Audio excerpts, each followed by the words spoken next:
Land reforms. Changes brought about in the agrarian structure through direct intervention by the state are characterized as land reforms.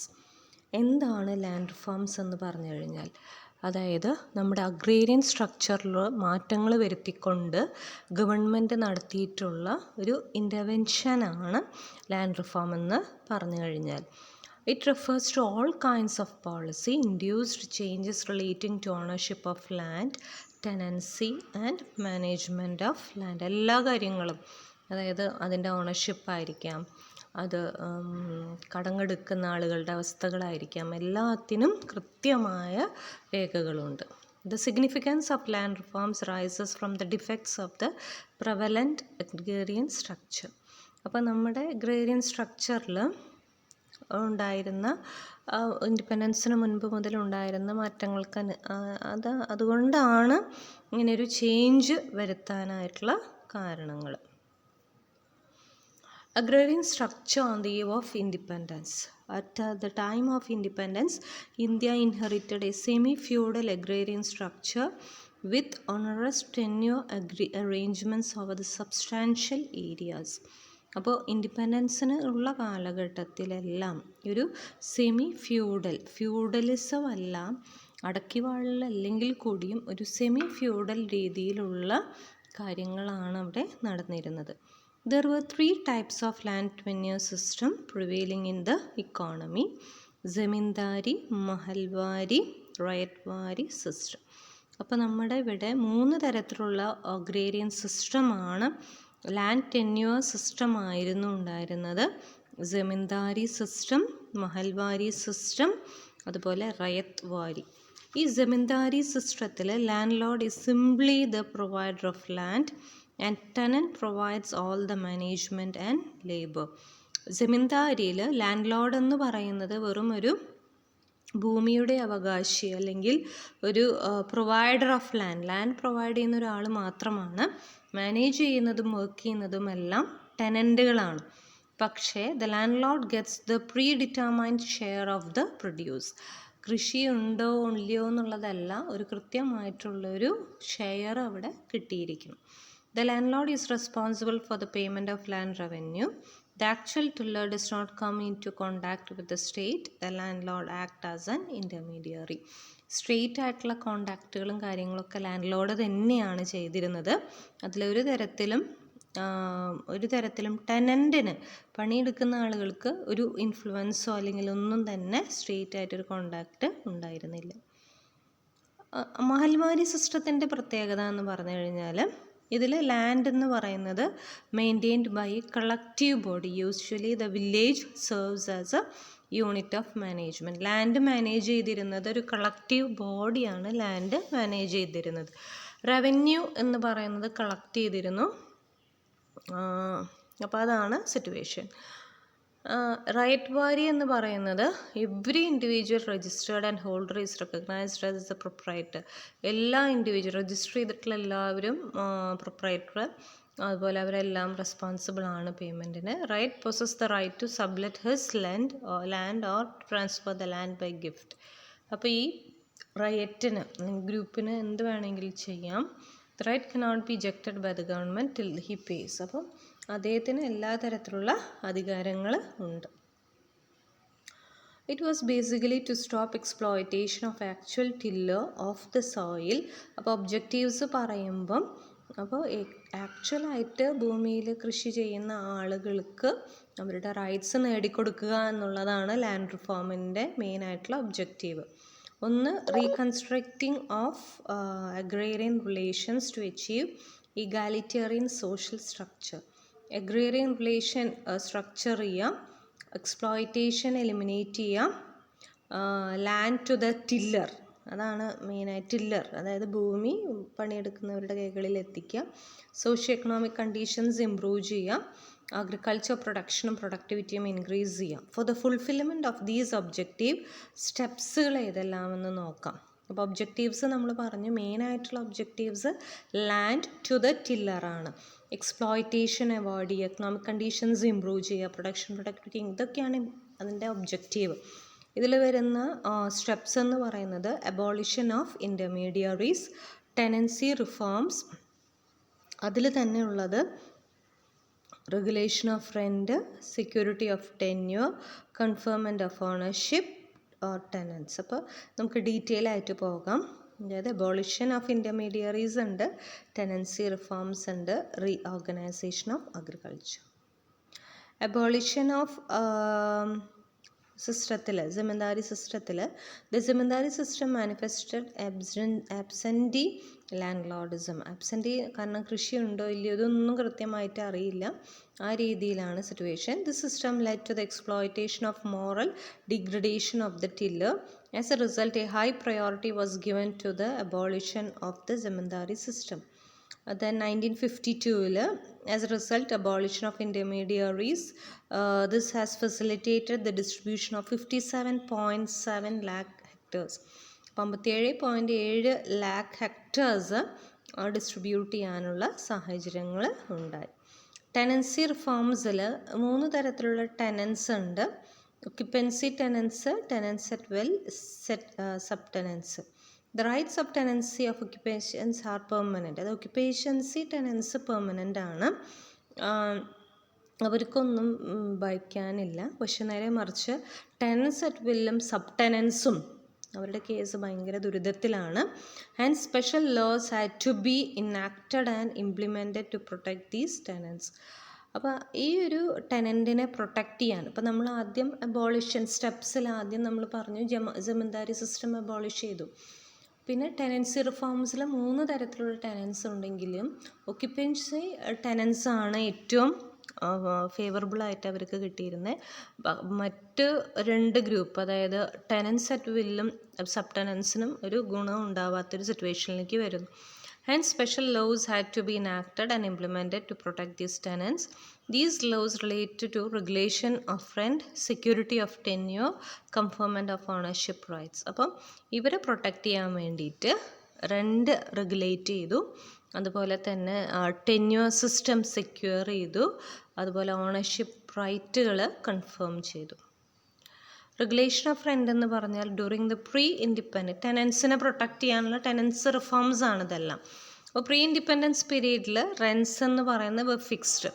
The rate of rent prevalent were 1/2 of the produce. Consequently, the first and second plans recommended that rents should not exceed 1/4 or 1/5 of the gross produce. Accordingly, various states have been passed. But rent എന്ന് പറയുന്നത് ഒരിക്കലും നമ്മൾ കൃഷിക്കാർക്ക് കൊടുക്കേണ്ടി വരുന്ന രണ്ട് ഒരു കാരണവശാലും കൂടാനുള്ള സാഹചര്യങ്ങളോ സാധ്യതകളോ ഉണ്ടാകരുത്. അതാണ് regulation of rent.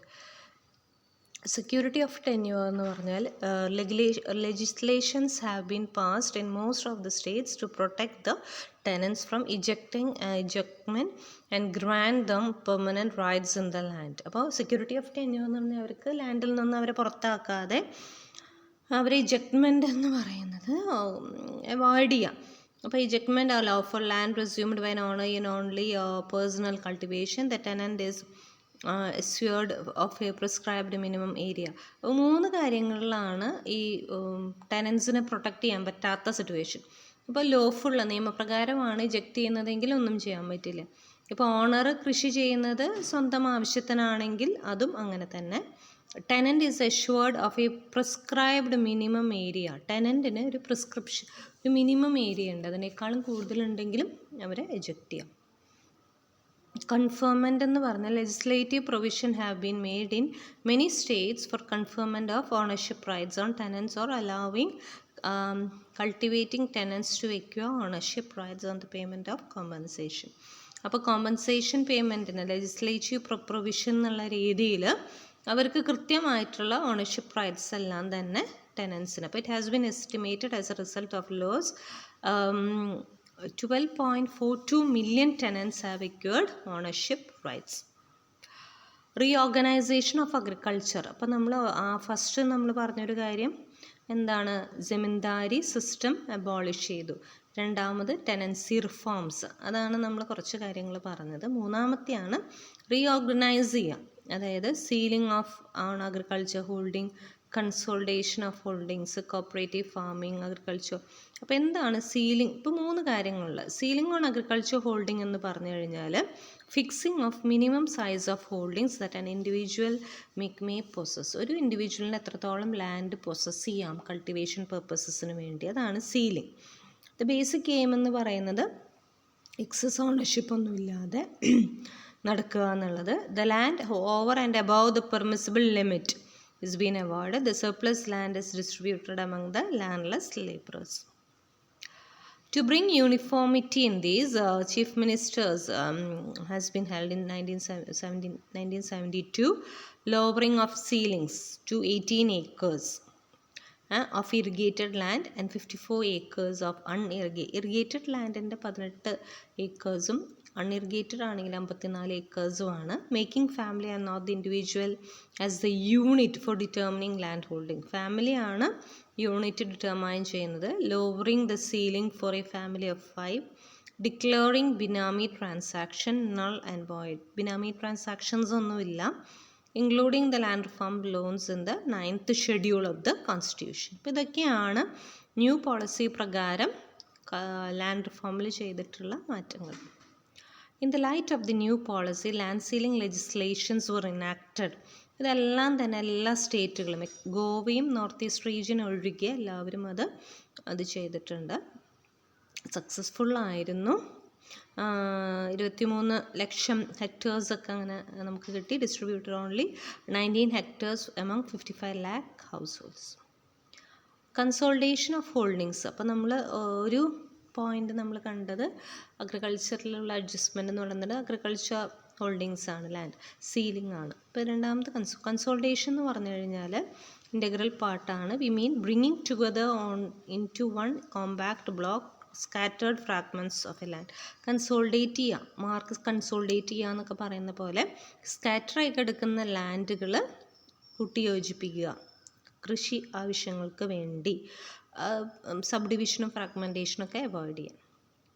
Cooperative farming, we know, has been one of the major objective. By developing cooperative, small holdings is being pooled together and having this like this. Cooperative collective farming is the in which members have to give up their land forever but are paid wages. They have to give the land but they are giving the wages.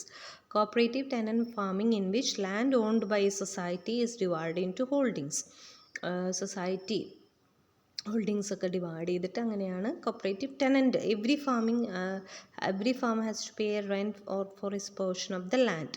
അപ്പോൾ അതൊക്കെയാണ് cooperative. Better farming എന്ന് പറഞ്ഞാൽ farmer get together to perform agriculture activities with improved methods but on their own separate lands.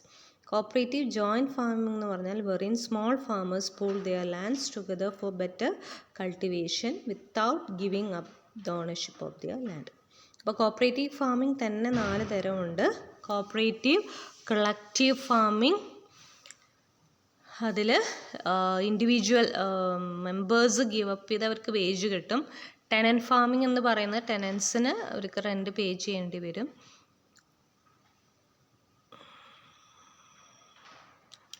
മൂന്നാമത്തത് better farming, perform better agriculture activities. Joint farming, small farmers they pool their land together. നാലാമത്തെയാണ് land റെക്കോർഡുകൾ. Correct up to records വേണം. അപ്പോൾ abolition കഴിഞ്ഞു, tenancy reforms കഴിഞ്ഞു, അഗ്രികൾച്ചറിൽ മാറ്റങ്ങൾ changes കഴിഞ്ഞു. അപ്പോൾ നാലാമത്തെയാണ് land records. Land records computerised ആണ്. Impact of land reforms achievement in the field. Abolition of exploitative marked by intermediary. The task has been accomplished in an appreciable manner.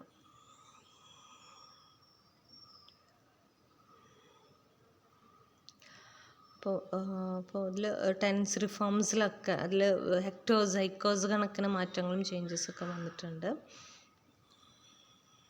അത് പിന്നെയും പറയുന്നുണ്ട്. Abolition of exploitative agrarian relation marked by intermediary tenures was the first and foremost task of the country after independence. Zamindari and all intermediaries were completely abolished. അതായത് first plan ആയപ്പോഴേക്കും സിസ്റ്റമൊക്കെ abolish ചെയ്തു. About 2 crore tenants were brought into direct relationship with the government ആയിട്ട് direct related ആയി. പിന്നെ ഈ പറഞ്ഞ പോലെ നമ്മൾ മുൻപ് കണ്ട പോലെ തന്നെ 4.22 lakh tenants ആണ്. Rights protected over an area. Total quantum of land declared surplus is the 73.49. About 14.47 lakh public wasteland have been distributed. These are the many points that we can see here.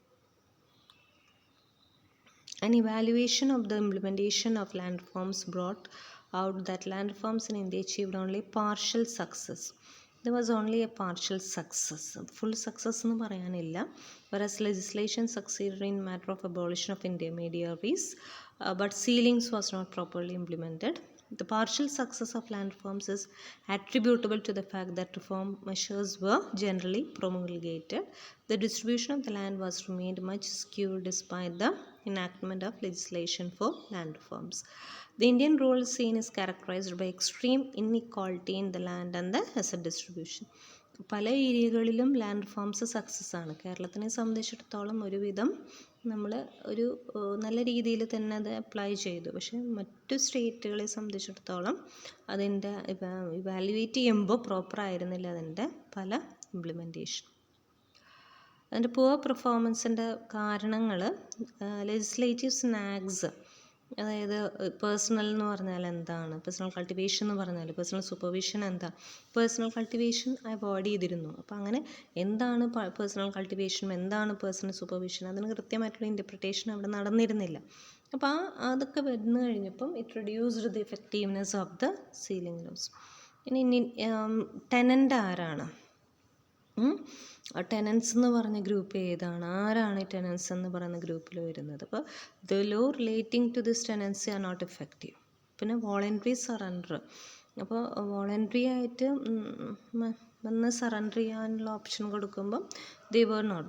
This provision provided the landlords an opportunity to use their muscle and money power against the poor tenants, against muscle power ഒക്കെ ആയിട്ട് വരാനുള്ള സാധ്യത. പിന്നെ ceiling loss ഭയങ്കര inadequate ആയിരുന്നു എന്നുള്ള കാര്യങ്ങൾ. അതുപോലെ തന്നെ lack of political will power, bureaucratic apathy, അപ്പോൾ legal hurdles, absence of updated land records, agrarian reforms discouraged by foreign aid institutions. അപ്പോൾ ഇതൊക്കെയാണ് മെയിനായിട്ടുള്ള, അതായത് ലീഗലായിട്ടുള്ള തടസ്സങ്ങൾ. മുൻപ് പറഞ്ഞ പോലെ ലാൻഡ് റിഫോംസിന് ഇൻക്ലൂഡ് ചെയ്ത് ലീഗൽ തടസ്സങ്ങൾ, ലാൻഡ് റെക്കോർഡ്സ് അപ്ഡേറ്റഡ് അല്ല. നമ്മളൊരു പോയിന്റ് ലാൻഡ് റെക്കോർഡ്സ് എന്ന് പറയുന്നത് അപ്ഡേറ്റഡ് ആയിരുന്നില്ല. അത് position regarding records of tenancy is not satisfactory. Agrarian reforms discouraged by foreign aid institutions ഇതിനെ ഡിസ്കറേജ് ചെയ്യുന്നു. ലോ പ്രയോറിറ്റി ആണ് ഇതിനെല്ലാം കൊടുത്തിരുന്നത്. They were more interested in using the new technologies and all. So these are the reasons why land reforms was partially successful. So thank you.